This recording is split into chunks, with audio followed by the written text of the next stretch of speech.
नमस्कार, news nation आप देख रहे हैं। आपके साथ मैं हूं विद्यानाथ झा। प्रधानमंत्री मोदी की नई कैबिनेट तैयार है और सभी मंत्री फुल एक्शन में भी हैं।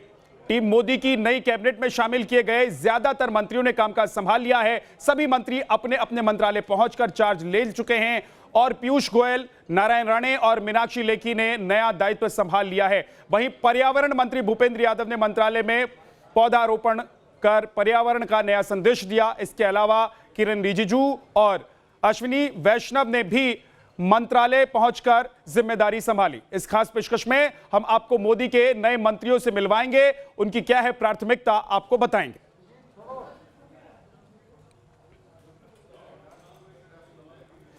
आपको मोदी के मंत्रियों से हुई बातचीत भी दिखाते हैं, लेकिन उससे पहले आपको दिखाते हैं मंत्रियों के कामकाज संभालने की एक्शन पैक रिपोर्ट। मैं अश्विनी वैष्णव, मैं नारायण तातुरानी, मैं रामचंद्र प्रसाद सिंह, मैं किरण रिजिजू, मैं अनुराग सिंह ठाकुर। कल मिली जिम्मेदारी, अब काम की बारी। मोदी कैबिनेट के स्पेशल 43 ऑन ड्यूटी। मंत्रिमंडल विस्तार के 20 घंटे के भीतर मोदी के मंत्री एक्शन में दिखने लगे। प्रमोशन और नई जिम्मेदारी के साथ सुबह से ही मंत्रियों ने अपना कार्यभार संभालना शुरू कर दिया है। इन मंत्रियों के सामने अपने अपने विभाग के कामकाज को बेहतर करने के साथ साथ सामने खड़ी कई मुश्किलों से पार पाने की चुनौती भी है। कैबिनेट विस्तार में बड़ी जिम्मेदारी से नवाजे गए देश के नए रेल मंत्री अश्विनी वैष्णव ने सुबह सुबह कामकाज संभाल लिया। उन्होंने मोदी कैबिनेट में हैवीवेट मिनिस्टर माने जाने वाले पीयूष गोयल की जगह ली है। नौकरशाह से राजनेता और फिर मंत्री तक का सफर तय करने वाले अश्विनी वैष्णव पर जिम्मेदारियों का बड़ा बोझ है। देश के नए रेल मंत्री को देश में बुलेट ट्रेन की शुरुआत, ट्रेनों की स्पीड बढ़ाने और ट्रेनों की सुरक्षा जैसी बड़ी चुनौतियों का सामना करना पड़ेगा। प्रधानमंत्री जी का विजन रेलवे के लिए जैसे जन जन तक ट्रांसफॉर्म हो लोगों की लाइफ, एक आम आदमी, एक गरीब, एक वंचित, एक किसान, पिछड़े से पिछड़े व्यक्ति को भी रेलवे के बेनिफिट मिले, ऐसा उनका बड़ा विजन है। राज्य मंत्री से प्रमोट होकर कैबिनेट मंत्री बने अनुराग ठाकुर ने सूचना प्रसारण मंत्रालय का कामकाज संभाल लिया है। मंत्रालय के अधिकारियों ने कामकाज संभालने पहुंचे नए मंत्री का गर्मजोशी से स्वागत किया। अनुराग ठाकुर ने प्रकाश जावड़ेकर की जगह ली। जो जिम्मेदारी माननीय प्रधानमंत्री जी ने मुझे दी है, मैं उस पर खरा उतरने का हर संभव प्रयास करूंगा। जो विश्वास व्यक्त किया है उस पर खरा उतरने का प्रयास करूंगा। देश के नए स्वास्थ्य मंत्री मनसुख मांडविया ने पूजा पाठ के बाद पदभार संभाल लिया। गुजरात से राज्यसभा पहुंचे मनसुख मांडविया इस बार प्रमोट होकर कैबिनेट मंत्री बने हैं। उन्होंने डॉक्टर हर्षवर्धन की जगह ली। मांडविया के पास रसायन और उर्वरक मंत्रालय की जिम्मेदारी भी है। कोरोना के कहर के बीच उन पर बतौर स्वास्थ्य मंत्री जिम्मेदारियों का बड़ा बोझ है। राज्य मंत्री से प्रमोट होकर कैबिनेट मंत्री बने किरण रिजिजू ने कानून मंत्री का कार्यभार संभाल लिया है। उन्हें रविशंकर प्रसाद को हटाकर कानून मंत्रालय की जिम्मेदारी सौंपी गई। मेरे सामने में एक चुनौती है कि आदरणीय प्रधानमंत्री जी ने जो भरोसा जताया उस पर खरा उतरना और देश के लोगों के अपेक्षा है, आकांक्षाएं हैं, उसको पूरा करने के लिए हमको बहुत मेहनत करना पड़ेगा। और जब आदमी दिल लगा के काम करेगा तो मैं मानता हूं कि अच्छा रिजल्ट आ सकते हैं। सूत्रों के मुताबिक पीएम नरेंद्र मोदी ने नए मंत्रियों को कड़ा संदेश देते हुए जश्न छोड़कर परफॉर्मेंस पर जोर देने के निर्देश दिए हैं। बताया जा रहा है कि 15 अगस्त तक सभी मंत्रियों को दिल्ली में रहकर कामकाज पर ध्यान देने को कहा गया है। Team news nation. लंबे अरसे तक नौकरशाह रहे और देश के गृह सचिव का दायित्व निभा चुके राजकुमार सिंह यानी कि आरके सिंह को देश का नया ऊर्जा मंत्री बनाया गया है। आरके सिंह अभी तक इसी मंत्रालय में स्वतंत्र प्रभार के राज्य मंत्री थे। उनसे बात की हमारे सहयोगी सैयद आमिर हुसैन ने। प्रधानमंत्री नरेंद्र मोदी ने आरके सिंह साहब पर भरोसा जताया और उनको केंद्रीय कैबिनेट में बड़ा दर्जा दिया। हालांकि पावर मिनिस्ट्री उनके पास रहेगी, लेकिन कारोबार और ज्यादा चुनौती वाला है। सर हमारे साथ मौजूद हैं। सर, कितनी बड़ी चुनौती, क्योंकि अब केंद्रीय कैबिनेट दर्जा आपको एक तरह से मिल गया। हमारे पास जो प्रभार है उसमें काफ़ी बदलाव हम लोग ले आए थे। पिछले 4-5 वर्षों में मोदी जी के, प्रधानमंत्री जी के नेतृत्व में काफ़ी बदलाव, काफ़ी रिफॉर्म्स हम ले आए थे। अभी कुछ रिफॉर्म्स बाकी रह गए, उसको हम करेंगे। लेकिन रिफॉर्म्स जो हम कर चुके वो इस प्रकार के हैं जो कि एकदम बिल्कुल ट्रांसफॉर्मेशनल है। हमने पूरे देश को पावर डेफिसिट से पावर सरप्लस कर दिया, पूरे देश को एक ग्रिड में कनेक्ट कर दिया, वन नेशन वन ग्रिड कर दिया। 1 लाख मेगावाट हम कहीं से कहीं ले जा सकते हैं। हमने डिस्ट्रीब्यूशन सिस्टम को स्ट्रेंथन कर दिया, नए सबस्टेशंस बनाए, 2700 3900 सबस्टेशंस को ये कर दिया, इन्हांस कर दिया capacity. 7.5 lakh kilometre HTLT lines लगवा दिया पूरे पिछले 4 वर्षों में। और ये नेट रिजल्ट यह हुआ इसका 6,65,000 नए ट्रांसफार्मर्स लगवाए। तो इस सब का रिजल्ट यह हुआ कि अब ग्रामीण क्षेत्र में पावर जो कि पहले 2014-15 में 12 घंटा के आसपास रहता था देश में, अब 20 -20.5 घंटा रहता है। उसको हमको 24 घंटा तक लाना है। एक और हमारा ये हमने रखा है अपने लिए चैलेंज कि इस सिस्टम को हम फ्यूचर रेडी करेंगे। उसके लिए 3 लाख करोड़ की योजना हम लोगों ने स्वीकृत की है जी। अब फ्यूचर रेडी में है कि अब ये दुनिया डिजिटल का है, तो हमारा जो स्मार्ट ग्रिड रहेगा, स्मार्ट डिस्ट्रीब्यूशन सिस्टम्स रहेंगे। 3,875 शहरों में हम स्काडा सिस्टम्स लगाने वाले हैं। 100 शहरों में, बड़े शहरों में हम डिस्ट्रीब्यूशन मैनेजमेंट सिस्टम्स लगाने वाले हैं, ऑटोमेटिक डिजिटल स्मार्ट मीटरिंग कर रहे हैं। पूरे सिस्टम को फ्यूचर रेडी कर रहे हैं। इसके अतिरिक्त हम किसानों के लिए ये अलग फीडर करीब 1.25 लाख किलोमीटर लगा चुके, 1.25 लाख किलोमीटर और लगाएंगे। सबको सोलराइज करेंगे ताकि किसानों को दिन में करीब फ्री बिजली मिले अपने सिंचाई के लिए, या बहुत कम दाम पर बिजली मिले, तो किसानों को फ़ायदा होगा, डिस्ट्रीब्यूशन कंपनी को फ़ायदा होगा कि उनका जो बर्डन है वो कम होगा। और स्टेट गवर्नमेंट का जो एग्रीकल्चर सब्सिडी लगता है इरिगेशन के लिए, इलेक्ट्रिसिटी सब्सिडी, वो कम हो जाएगा। तो अभी यही सब हमारे चैलेंजेस हैं सर। लेकिन सवाल ये भी है कि चैलेंज भी है। आपने कहा 3 लाख करोड़ का निवेश भी एक तरह से करेंगे डिजिटल को लेकर के, लेकिन चुनौती इस बात को लेकर के है कि तमाम लोगों की, तमाम देशों की निगाहें जो है भारत पर रहती हैं, और जितना डिजिटल होता जा रहा है उतना कहीं ना कहीं हमारे ऊपर जो थ्रेट है वो साइबर की बात कर रहे हैं। तो साइबर प्रिपेयर्डनेस हमारा बहुत अच्छा है। बीच में हमने उसको और स्ट्रेंथन किया है, और सब जगह हमने सर्ट इन के साथ व्यवस्था डाल दी है कि हर एक सेक्टर के लिए अलग सर्ट है। तो बेसिकली हमारी साइबर रेडीनेस है, तो इसमें हमको कोई दिक्कत नहीं। आखिरी सवाल सर कि राहुल गांधी कहते हैं कि जो कैबिनेट एक्सपेंशन हुआ इससे बहुत कुछ मिलने वाला नहीं है, ये सिर्फ के खाना पूर्ति है। देखिए साहब, ये उनको जो कहना है वो कहते रहें। बात तो यह है कि प्रधानमंत्री मोदी जी के नेतृत्व में हम लोगों ने भारत को भारत में आमूल परिवर्तन ला दिया है। और ये ऐसा परिवर्तन ला दिया है कि ऊर्जा क्षेत्र में जो कि दूसरे देश वाले आकर के कहते हैं।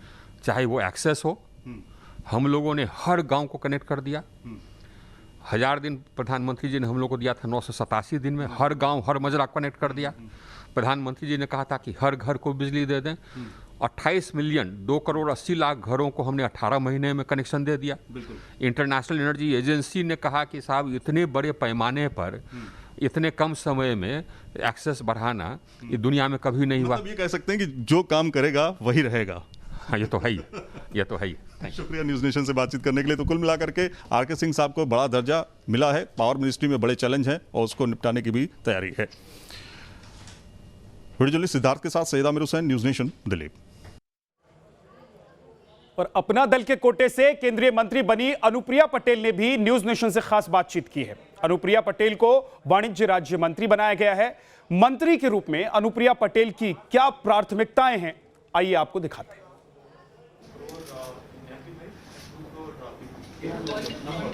आपने शपथ भी ले लिया, आज आपने चार्ज भी ले लिया, प्राथमिकताएं आपकी क्या होंगी?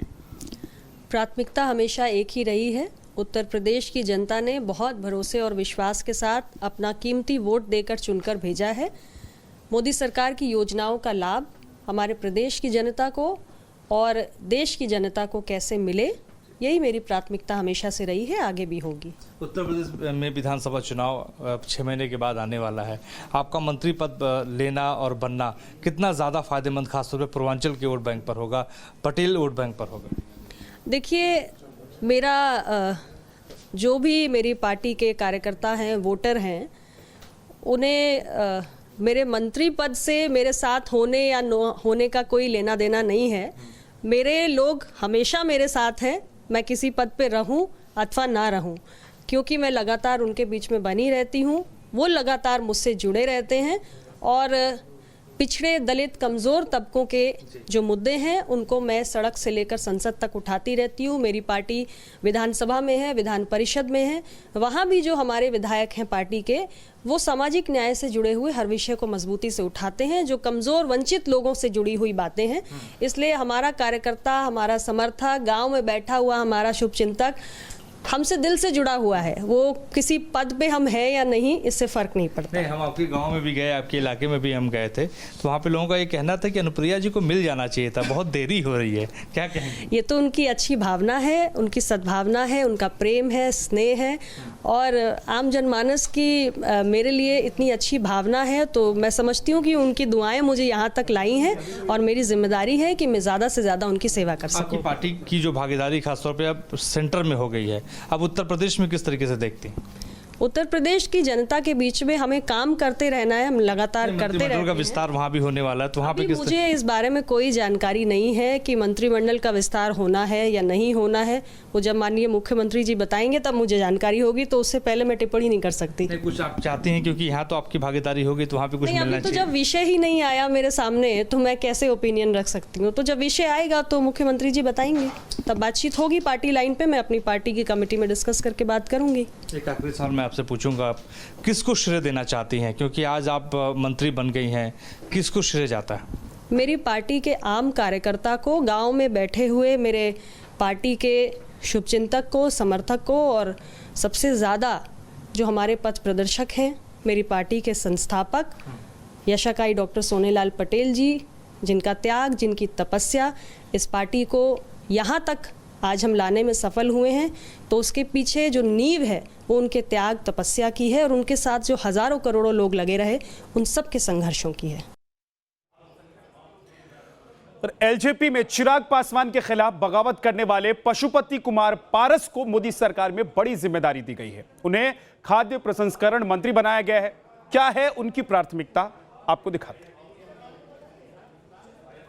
कितनी बड़ी चुनौती है आपके सामने, क्योंकि फूड प्रोसेसिंग एक बहुत बड़ा इंडस्ट्री के तौर पे उभरता हुआ सामने आ रहा है। देखिए, चुनौती नहीं है, ये काम करने का अवसर माननीय प्रधानमंत्री जी ने मुझको दिया है। काम करने का अवसर दिया कि सीखो, काम करो। और सबसे बड़ी बात तो ये है कि प्रधानमंत्री जी ने मुझ पर विश्वास व्यक्त किया। पहली बार जो आदमी सांसद सदस्य जीत के आवे और भारत सरकार का कैबिनेट मिनिस्टर बनाना, ये प्रधानमंत्री जी को हम पर कहीं न कहीं विश्वास जगा। विश्वास के तहत उन्होंने मुझको ये अधिकार दिया। और ये विभाग जो है, ये किसान से रिलेटेड विभाग, जिससे मान लीजिए जितना भी अनाज है, जो अनाज बर्बाद हो रहा है या जो अनाज मिल में चला गया, फल है, दूध है, अंडा है, मछली है, सबका प्रोसेसिंग करना है। तो ये विभाग उद्योग से रिलेटेड है।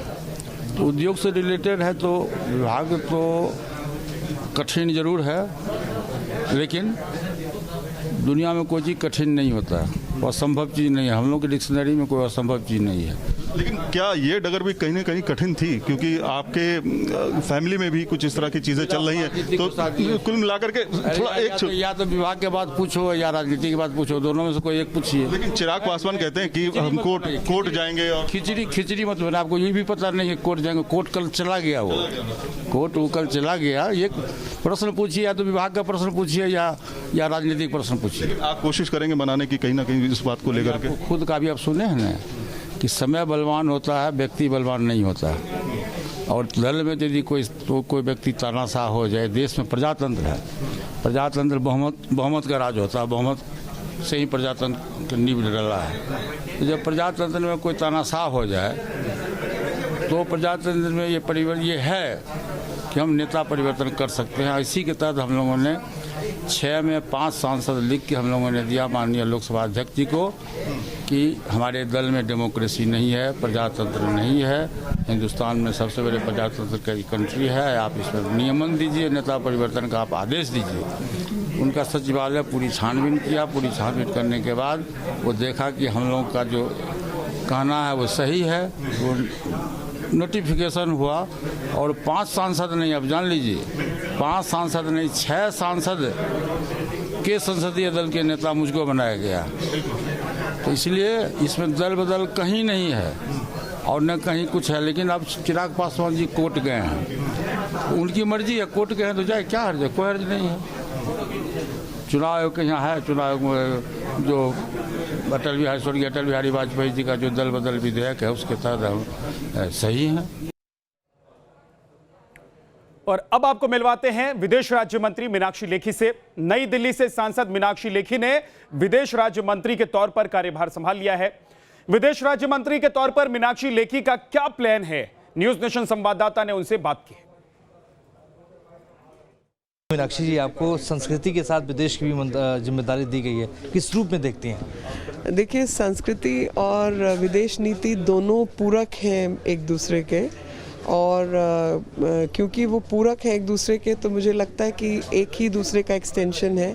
भारत की पहचान दुनिया में हो और दुनिया से आने वाली अच्छी चीज़ें भारत में आए, और इसके लिए जो भी करना पड़े वो किया जाना चाहिए। और मुझे लगता है कि जो काम सौंपा है सरकार ने हम पर विश्वास करके, वो हम सभी लोग बहुत ईमानदारी से पूरा करेंगे। लंबे वक्त से मैंने आपको देखा है, मैं आपको जानता भी हूँ, सांसदी के तौर पे लगातार आप एक्टिव, चाहे कनाट प्लेस की बात हो, चाहे हर जगह आप एक्टिव रही हैं। संस्कृति मंत्रालय में किस तरीके से आप एक्टिव रहने वाली, क्या प्राथमिकता आपकी होगी? अभी मैं प्लान है नहीं तो कुछ डिस्क्लोज क्या करूँगी, लेकिन ये ज़रूर कहूँगी कि जो भी ओथ ली है और ओथ का एक एक शब्द सच होगा और सच करके हम दिखाएंगे। प्रधानमंत्री नरेंद्र मोदी विदेश नीति पर बहुत ज़्यादा ध्यान देते हैं और आपको जिम्मेदारी भी विदेश राज्य मंत्री की दी गई है। आपकी क्या प्राथमिकता होगी, किस तरीके से? प्राथमिकता है जो डायरेक्शन है उसको पूरा करना। प्रधानमंत्री जी का जो इंस्पिरेशनल नेतृत्व है और मार्गदर्शन है, उसी के तहत जो भी आदेश निर्देश होगा उस पर काम किया जाएगा। एक आखिरी सवाल पूछूंगा आपसे कि दिल्ली से आप आती हैं, दिल्ली वासियों के लिए क्या कहेंगे? इकलौती आप यहाँ से मंत्री हैं। मैं दिल्ली वासियों को धन्यवाद देना चाहती हूँ कि उनके आशीर्वाद से मैं यहाँ हूँ और उन्हीं की नुमाइंदगी कर रही हूँ। मेरा कुछ ऐसा हैसियत नहीं है, उनकी ये वही हैं जो यहाँ बैठे हैं, और हमारी आइडेंटिटी तो उनकी आइडेंटिटी में है, और मुझे पूरा भरोसा है कि दिल्ली वाले अपनी आइडेंटिटी मेरे में देखते हैं। तो उन सब का बहुत बहुत धन्यवाद, आभार कि उन्होंने इतना अधिक स्नेह मुझे दिया है, और आगे भी साथ बना रहे और हम लोग काम करते रहे। इतना बड़ा प्राउड का आपके लिए पल है, क्योंकि हर्षवर्धन जी की जगह आपको कैबिनेट में शामिल। आप ये उल्टे सवाल क्यों कर रहे हैं? हर्षवर्धन जी ने बहुत काम किया और देश के लिए बहुत काम किया, और बहुत काम किया, और ऐसा क्या है, सीनियर लोगों को जूनियर्स के लिए जगह बनानी होती है, तो वो बहुत ही सम्मानित व्यक्ति हैं और राजनेता हैं। हमेशा मेरे बड़े भाई की तरह उन्होंने सहयोग किया, और आगे भी मुझे पूरा भरोसा है कि उनका आशीर्वाद मुझे मिलता रहेगा। हमसे बातचीत करने के लिए मीनाक्षी लेखी जी हमसे खास बातचीत कर रही थी। बड़े जर्नलिस्ट संदीप के साथ मोहित राजदूबे, न्यूज़ दिल्ली। और अब आपको मिलवाते हैं मोदी के कैबिनेट में पर्यटन संस्कृति मंत्री जी किशन रेड्डी से। किशन रेड्डी ने भी न्यूज नेशन से खास बातचीत की है, उन्होंने क्या कहा है आप सुनिए। पर्यटन मंत्री जी किशन रेड्डी साहब खास बातचीत के लिए हमारे साथ मौजूद है। बहुत बड़ा जिम्मेदारी आपको इस बार मिली है, क्या कहेंगे? 3 मंत्रालय आपको दी गई। जो प्रधानमंत्री जी जिम्मेदार दिया है वो निभाना अभी हमारा काम है। अभी क्या काम है, कितना कठिन होगा वो सोचने का ज़रूरत नहीं है, क्योंकि प्रधानमंत्री मार्गदर्शन में जो भी काम, जितने भी कठिन काम होगा हम पूरा आगे बढ़ेंगे। हमारे पार्टी का सहयोग के साथ, हमारा जो एमओएस है उनका कोऑपरेशन के साथ, और स्टेट गवर्नमेंट्स के कोऑपरेशन के साथ, अधिकारियों के कोऑपरेशन के साथ जो भी जिम्मेदारी दिया है वो जिम्मेदारी निभाएंगे, मेरे को पूरा विश्वास है।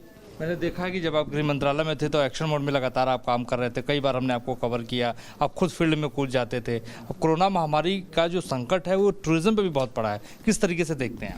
ये सही बात है, बहुत बड़ा चैलेंज ही आज देश के सामने, दुनिया के सामने भी, नॉट ओनली भारत, दुनिया का भी पूरा टूरिज्म डिपार्टमेंट पूरा ठप पड़ा हुआ है। इसके लिए अभी सभी ग्लोबल में एक एक्शन प्लान उसका तैयार होना चाहिए।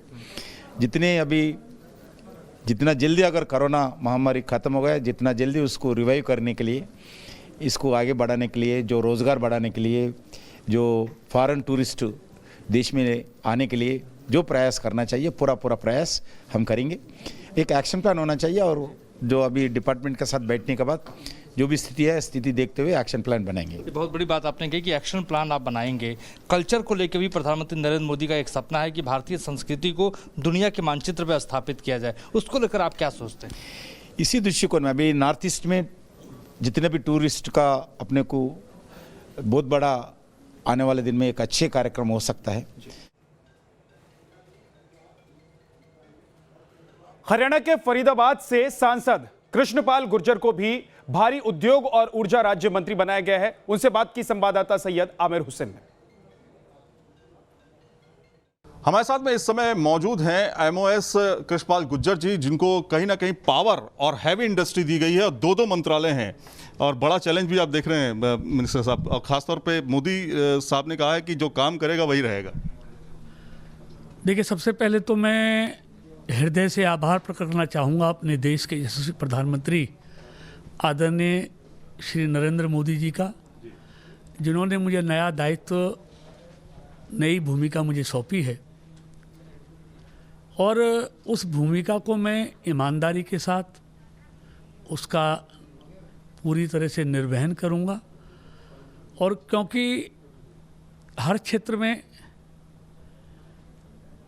अवसर के साथ चुनौती भी होती है, लेकिन हमारे पास दुनिया का सर्वश्रेष्ठ नेतृत्व आदरणीय मोदी जी के रूप में हमारे पास है, जो हर काम को चुनौती के रूप में लेते हैं और उस चुनौती से पार पाते हैं।